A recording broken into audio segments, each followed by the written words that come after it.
Endless emails, meetings, and reports, the black hole of modern office life. What if I told you there's a tool that pays for itself by giving you back those lost hours? According to Forrester's total economic impact model of a composite organization with 25,000 employees and 6.25 billion in revenue, risk-adjusted returns reached 116% over 3 years. Not bad for something hiding in your inbox. Here's the flight plan. Go to market, where revenue shifts up. Operations, where wasted hours become measurable savings. And people and culture, where onboarding accelerates and attrition slows. Along the way, you'll see a pragmatic lens for testing whether Copilot pays off for specific roles. But before we talk multipliers and pipelines, let's confront the baseline. You already lose staggering amounts of time to the daily grind. The hidden cost of routine work. Picture your calendar, a tight orbit of back-to-back meetings circling the week, an asteroid belt of unread emails and stray reports drifting like debris. The view looks busy enough to impress any passing executive, but here's the trouble. It's not actually accelerating the ship. It's gravity posing as momentum. Most of the energy in a modern workday isn't spent on breakthrough ideas or strategic leaps forward. It gets consumed by upkeep, clearing inboxes, formatting slides, patching together updates. Each task feels small, but stacked together, they create a gravitational pull that slows progress.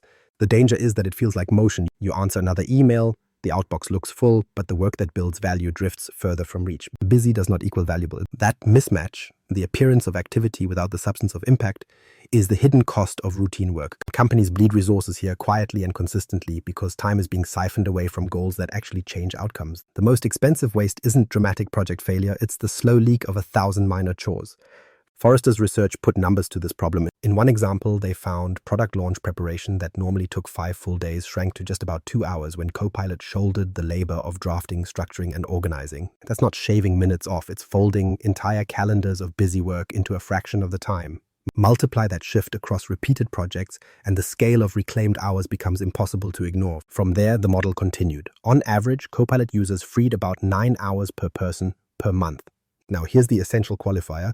Forrester built that figure on a composite company model, risk-adjusted for realism. It's an average, not a promise. Actual results hinge on role adoption speed and whether your underlying data is ready for Copilot to make use of.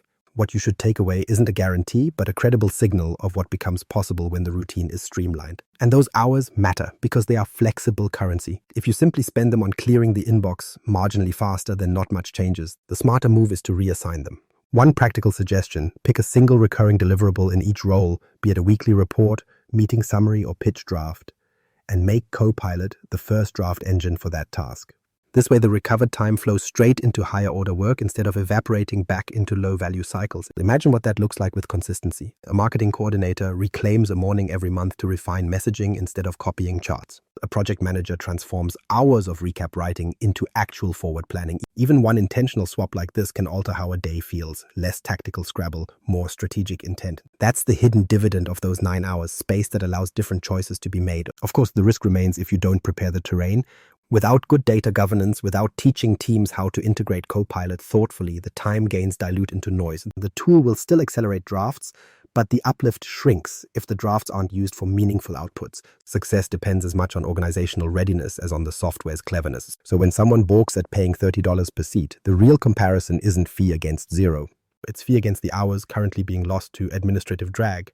Copilot doesn't so much add a new expense as it reveals an invisible one you're already paying, the cost of busy without value.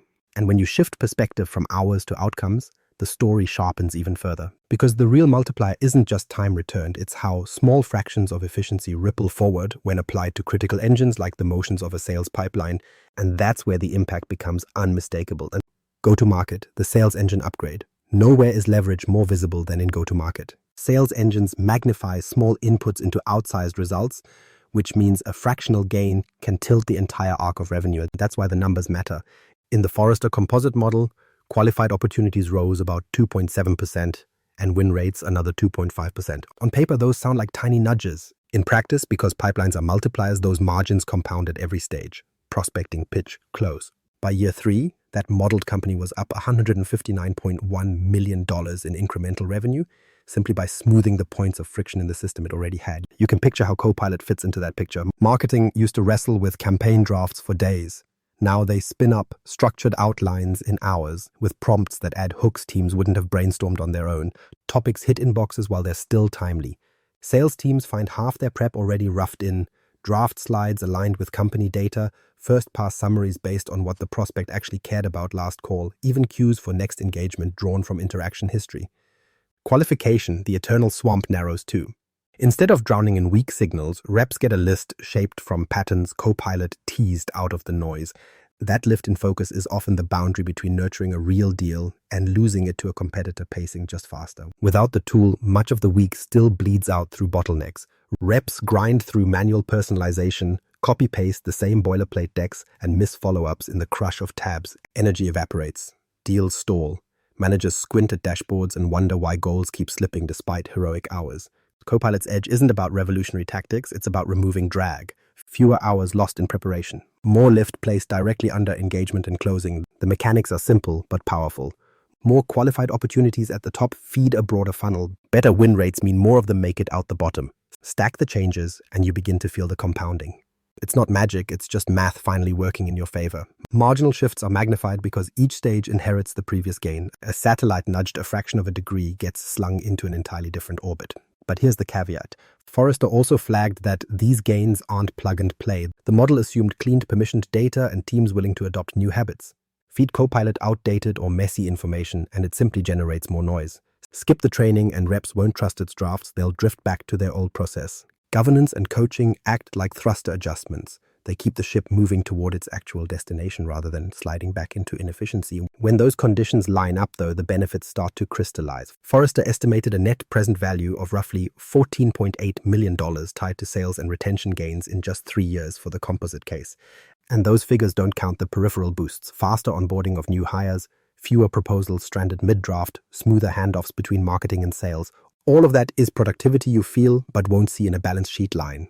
The signal is clear enough. Copilot doesn't just free hours, it transforms the mechanics of revenue itself. It turns a creaking sales engine into a tuned machine. Faster prep, cleaner leads, steadier pursuit, and customer interactions guided by sharper insight. The result isn't just speed, it's consistency that builds trust and closes deals. And the moment the sails are trimmed and pulling harder, a new question surfaces. If the revenue engine is running hotter, what about the rest of the crew? Specifically, what do you gain when thousands of employees uncover hours they never had before? That's where the operational story begins. And operations reclaiming 9 hours per person. Forrester modeled about 9 hours saved per Copilot user per month and estimated operational benefits worth roughly $18.8 million in present value for the composite organization. That figure isn't pulled from thin air, it comes from detailed assumptions. The model excludes sales, marketing, and customer service roles to avoid counting the same benefit twice. It values each recaptured hour at an average fully burdened rate, and crucially, it assumes only half of those hours are put back into productive work. So when you hear the dollar translation, remember, it's not automatic. It's a scenario grounded in specific choices about how people actually use their recovered time. 9 hours on its own doesn't sound like a revolution. It's just a little more than a workday each month. But once you pan back to 1,000 employees, the arithmetic turns striking. Thousands of hours suddenly freed without a single extra hire. The cost savings feel invisible at the level of one person's packed schedule, but the aggregate is unmistakable. The Forrester model captured that compounding, showing operating expenses thinning by about 0.24%. A small fraction, but at enterprise scale, that sliver translates into millions peeled off the budget. Where do those hours come from? The familiar culprits. Meeting notes that once meant replaying an entire recording now collapse into a digest generated in minutes. Drafting long messages doesn't involve toggling half a dozen windows. Document summaries that might have cost an afternoon arrive in seconds. Even common chores like sorting through an inbox or searching for a lost file shrink substantially when Copilot automates the scut work. It's not dramatic, but week after week the drag vanishes. And because this efficiency isn't evenly spread, pockets of an organization feel the impact sooner. In finance, analysts report slashing reporting cycles down to seconds on once tedious steps. HR teams find training program materials drafted and organized fast enough to accelerate entire rollouts. Each function pulls different levers, but they all share the same outcome. Tasks that devoured bandwidth are stripped down to fractions of their former size. It's worth noting, not every user climbs the curve the same way. Sophisticated power users sometimes save 20 hours per month. Others only claw back a handful at first, hesitating with prompts or defaulting to old workflows. Adoption curves matter, which is why leadership can't just roll out licenses and walk away. You need training, good data governance, and the cultural permission for people to lean on the tool. Otherwise, the model's averages don't materialize in practice. So how do you actually test whether this lands in your world? Don't start with a grand corporate dashboard. Start with one repetitive cross-functional activity. something like meeting recaps, contract summaries, or routine email triage. Track how long it eats over 2 weeks, then layer in Copilot, use it consistently for that very task, and compare the hours. Whatever your number is, that's your version of the 9 hours. Suddenly, the abstract model has a local benchmark you can touch. When results are reinvested wisely, the difference is tangible. Imagine a project manager who once lost afternoons tidying slides. Now, with presentation scaffolding done in minutes, they redirect their time toward narrative and clarity, the part that actually persuades stakeholders. Or an IT lead who used to assemble stats by hand, now free to focus on what those stats say about performance trends. These are the same roles, yet the contribution shifts from tactical survival to higher value work. From there, the compounding begins. Some of the saved time dissolves into lighter workloads. That's inevitable. But because the model assumes 50% of the time gets funneled into productive tasks, progress accelerates where it matters. Drafts are finished sooner, projects hit milestones faster, cross-team requests wait less. The system runs smoother, not because people are forced to sprint harder, but because hidden friction got sanded away. So operational gains show up as slimmer costs and sharper throughput. Even modest percentages add up when layered across thousands of staff, and yet these balance sheet wins are only half the story. Numbers capture dollars, but they don't capture energy, morale, or exhaustion. That's the terrain where efficiency crosses over into something harder to measure, but just as critical. People and culture, ROI through humans, not just math. Numbers alone won't tell you why employees burn out, leave early, or stay longer than expected. That's the heart of people and culture, ROI through humans, not just math. You can chart revenue lift and operational savings, but the texture of someone's workday, the stress, the confidence, the sense of belonging, never shows up neatly in the ledger. And yet, those human factors steer performance more decisively than any pivot table ever will. Onboarding is the first stress test. A new hire arrives with energy but spends weeks fumbling through files, asking repeat questions and waiting on answers that dribble in. Each delay costs time and chips at morale. When this cycle repeats for hundreds of recruits, the cost compounds. And when a frustrated new hire quits within a quarter or a veteran leaves with years of institutional knowledge, the organization pays again to rebuild what it had already bought once. Forrester's composite model assigned shape to this fog. They modeled onboarding acceleration up to 25%, about 11 days saved per new hire by year 3. Attrition dropped by as much as 5% in that same period. And when they translated what could be measured into value, the present benefit for people and culture factors was about $3.2 million over 3 years. These are modeled outcomes, not universal promises, but they frame what's possible when the friction in early workflows eases and people stick around longer. The mechanics are straightforward. Copilot can answer basic questions without pulling another teammate away, surface templates and prior work instantly, and draft the routine documents that otherwise eat weeks of someone's ramp. That doesn't just save time, it reduces the sense of incompetence new hires often feel in silence. Confidence arrives earlier, contribution starts sooner, and teams get the benefit without the endless warm-up phase. Retention matters just as much. Every departure drains institutional knowledge, why a compliance review follows a quirk, how a system was originally configured, or who to call when a file goes missing. When Copilot reduces frustration by offloading tedious tasks and guiding workflow execution, people feel less like anonymous cogs and more like supported contributors. That's what makes them stay. And even a 5% attrition shift in a large workforce reshapes the balance sheet through lower hiring costs and steadier team composition. Still, it's a mistake to pretend every cultural effect can be monetized neatly. Some benefits, higher morale, willingness to innovate, reduced burnout, are difficult to capture in a model. Forrester treated these as unquantified upside, acknowledging they exist but resisting the temptation to jam them into a dollar sell. That caution is worth repeating. Not everything meaningful fits into a financial formula. Culture is the climate inside the ship. It sets whether people contribute fully or simply drift. Practical adoption is the catalyst. Results in this domain don't appear just because Copilot is toggled on. Forrester and Microsoft both stress role-based skilling and staged rollouts. That means onboarding teams, hiring managers, or sales cohorts trained together so usage builds into habits. When learning is shared inside these groups, confidence compounds and the practical gains, faster onboarding, lower attrition, actually follow. Skip that groundwork and the human benefits evaporate into unmeasured potential. One simple application, take the group most entangled in repetitive document prep, say a hiring team writing job descriptions, and pilot Copilot there first. Instead of 4 hours spent drafting, the tool can cut this to half an hour. That's a concrete saving, but more importantly, it frees staff to refine fit, strategy, or outreach rather than grind away at formatting. Each role-based rollout plants examples others can trust, proof that the headline numbers aren't abstract promises but lived improvements. From here, the cultural return becomes visible, if not always quantifiable. Employees feel supported rather than stretched. Managers notice smoother onboarding pipelines.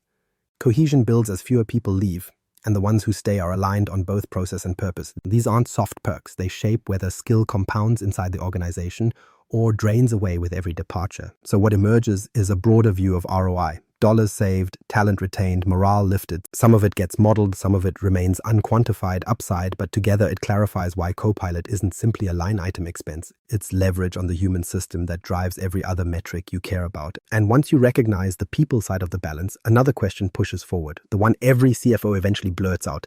If all these streams of value exist, when does the math actually swing positive? The payback clock. How soon does it cover its costs? The real test lands in finance. How long until Copilot covers its own tab? This section is the payback clock. Copilot's license list price is $30 per user per month. In Forrester's composite model, the 3-year risk-adjusted present value of total costs came to about $17.06 million. That includes far more than license fees, professional services, and IT staff to implement and manage the system, plus training and discovery work that made up a large share. Against those costs, the modeled benefits stacked up quickly. Payback landed in roughly 10 months, and the 3-year ROI came in at about 116%. With a net present value of $19.7 million, it matters to spell out those cost drivers. The license fee is only the surface.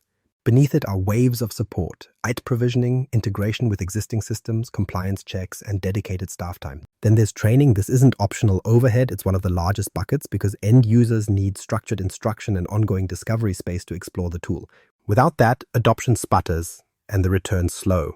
If you're sketching out your own budget, these are the line items you want to mark in red ink: licenses, management and setup, and especially training. Now, what does a 10-month payback feel like in practice? Picture rolling licenses out to your staff in the first quarter.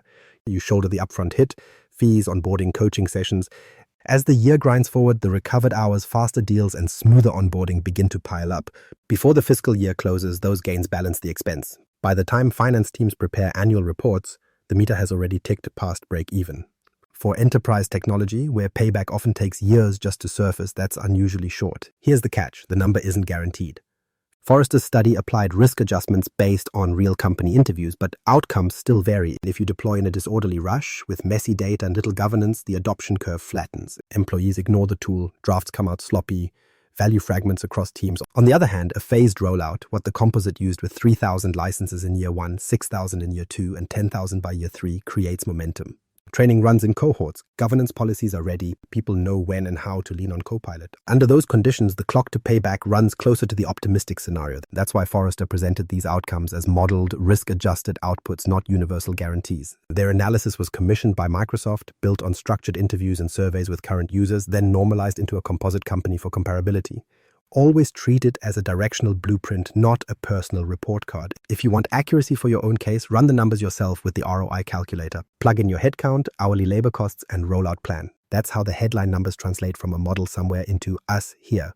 Look again at the surplus. Forrester's 3-year view stacked up $36.8 million in total benefits for the composite against $17.06 million in costs. After everything, license fees, IT labor, external services, training, the net came out positive by $19.7 million. That figure doesn't even include the intangible extras: fewer late-night emails, higher morale, lower frustration. The spreadsheet records money, but the real prize extends beyond clean math. And that's a useful point to pause on, because financial clarity is satisfying, but the bigger story isn't just a ledger that balances. It's what happens when time, focus, and energy are freed up across your workforce. The real question isn't only how soon the investment covers itself, it's what you choose to do with the capacity that follows.